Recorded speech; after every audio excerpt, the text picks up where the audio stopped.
Assalamualaikum warahmatullahi wabarakatuh. Alhamdulillahirabbil alamin. Pemirsa, kita lanjutkan pembahasan tentang luasnya ampunan Allah. Pada pembahasan yang lalu kita setelah sampai pada materi istighfar. Jadi istighfar yang paling baik ialah pertama-tama seorang hamba menyanjung Allah Subhanahu wa ta'ala, kemudian mengakui dosa-dosanya, kemudian minta ampun kepadanya, seperti disebutkan hadis dari Shaddad bin Aus radhiyallahu an.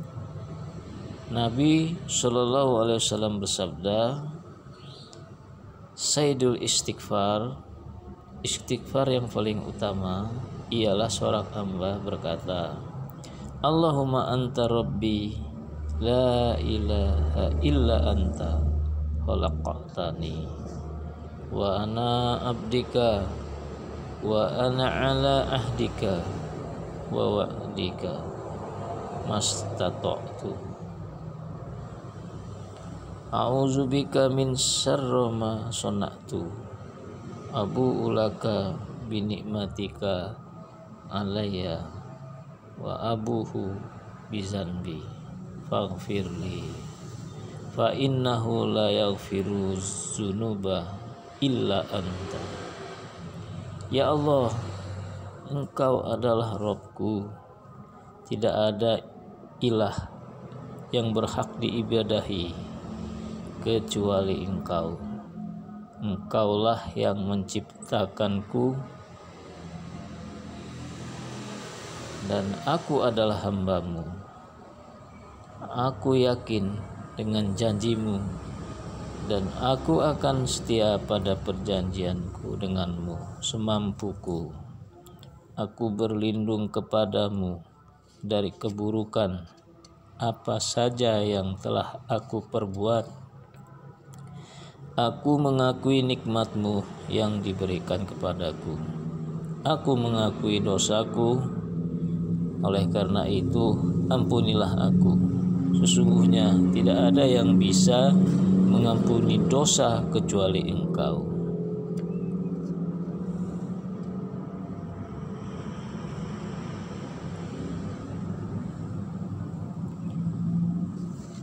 Kemudian juga dari Abu Hurairah radhiyallahu anhu bahwa Nabi Shallallahu alaihi wasallam bersabda. Jadi dari Abu Hurairah radhiyallahu anhu bahwa Nabi Shallallahu alaihi wasallam bersabda, Wallahi inni la astaghfirullah wa atubu ilaihi fil yaumil aksara min sab'ina marrah. Demi Allah, aku sungguh minta ampun kepada Allah dan bertaubat kepadanya dalam satu hari lebih dari 70 kali. Ya, Nabi sendiri aja memohon ampunan dalam satu hari itu 70 kali memohon ampunan dan bertaubat kepada Allah. Lantas kita sebagai manusia yang banyak dosa ini mestinya lebih mendekatkan diri kepada Allah. Nabi saja memberikan teladan kepada kita untuk beristighfar, mohon ampun dan taubat. Ini dalam riwayat hadis Abu Hurairah radhiyallahu anhu bahwa Nabi Shallallahu alaihi wasallam itu mohon ampunan kepada Allah dan bertaubat kepadanya dalam satu hari lebih dari 70 kali. Dalam riwayat hadis yang lain dari Al-Agor Al-Muzani radhiyallahu an, bahwa Nabi Shallallahu alaihi wasallam bersabda, innahu layughanu ala qalbi wa inni la astaghfirullah fil yaumi mi'ata marrah. Sungguh hatiku ditutup dari lalai zikir dan aku minta ampunan kepada Allah dalam sehari sebanyak 100 kali.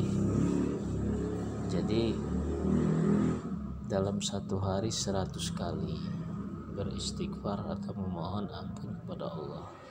Dalam satu riwayat pernah 70, lebih dari 70 kali, dan satu riwayat lagi Nabi sendiri beristighfar dan memohon ampun lebih dari 70 kali, dan dalam satu riwayat yang lain juga dalam satu hari sebanyak 100 kali. Ya, misalnya lafaz istighfar itu astagfirullah gitu ya. Kalau mau yang lengkapnya yang Sayyidul Istighfar yang dibacakan di awal tadi ya, Allahumma anta rabbi la ilaha illa anta, dan seterusnya itu sampai habis.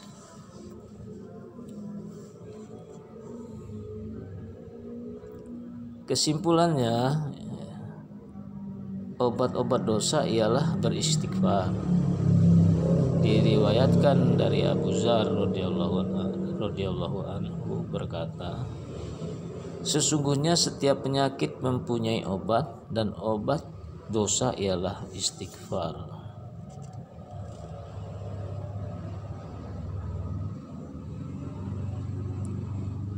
Barang siapa dosa-dosa dan kesalahannya banyak hingga tak terhitung, hendaklah ia meminta ampunan kepada Allah yang Maha mengetahui segala sesuatu. Allah Subhanahu wa taala berfirman, pada hari itu mereka semuanya dibangkitkan oleh Allah, lalu diberitakannya kepada mereka apa yang telah mereka kerjakan. Allah menghitungnya semua amal perbuatan itu, meskipun mereka telah melupakannya, dan Allah Maha menyaksikan segala sesuatu. Quran surah Al-Mujadilah ayat 6. Itu yang kedua ya. Jadi yang pertama, kita bersungguh-sungguh di dalam berdoa dengan penuh harapan. Yang kedua, kita banyak melakukan istighfar. Dan yang ketiga, tauhid ya, bertauhid yang lurus dan benar ya. Bertauhid merupakan faktor terbesar penyebabnya ampunan dari Allah Subhanahu wa taala.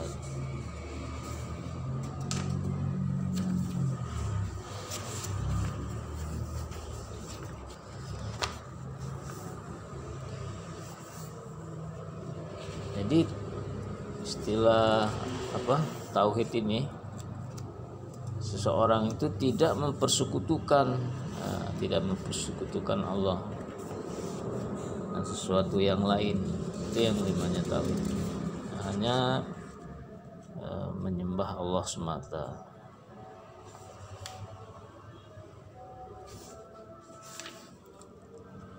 Tauhid merupakan faktor terbesar penyebab dari ampunan Allah. Barang siapa yang tidak mempunyai tauhid, ia tidak mendapatkan ampunan Allah. Gitu ya. Dalam firman Allah disebutkan, innallaha la yaghfiru ayyushraka bihi wa yaghfiru ma duna dzalika liman yasha.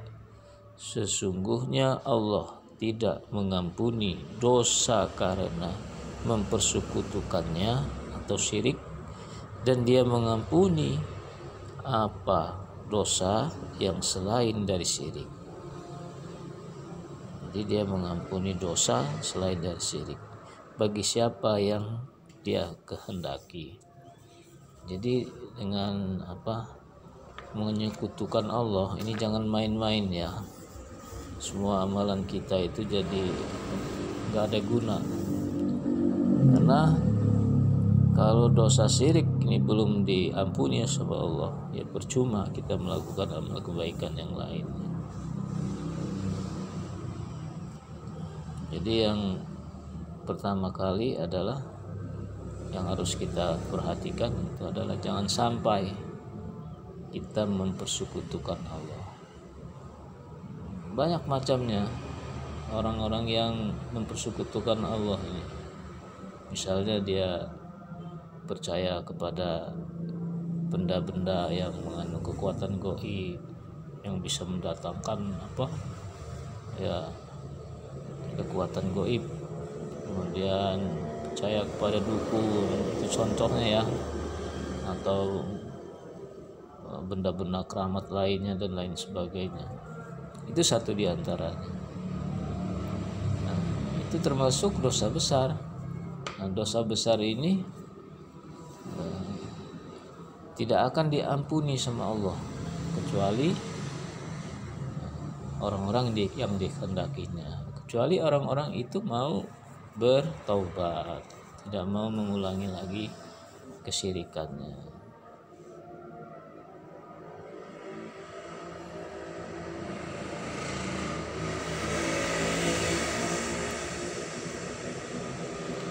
Nah, jika tauhid seorang hamba dan keikhlasannya kepada Allah sempurna, syarat-syaratnya ditunaikan dengan hati dan lisan, anggota tubuhnya, atau dengan hati dan lisannya ketika hendak meninggal dunia, maka itu semua menyebabkan dirinya mendapatkan ampunan dari dosa-dosanya yang menghalanginya masuk neraka.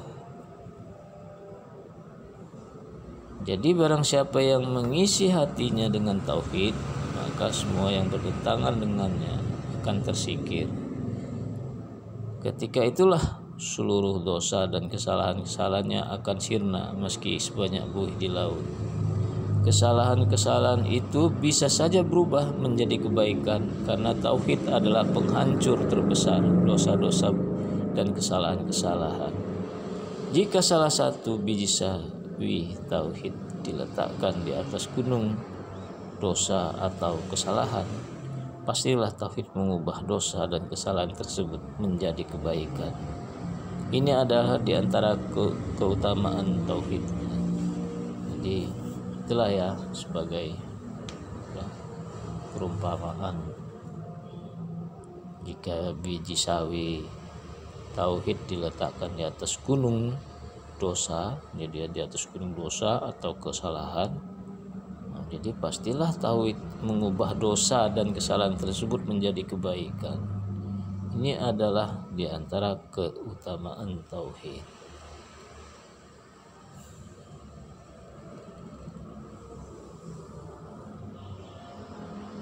Nah, mengenai tauhid ini mungkin akan ada pembahasan tersendiri ya.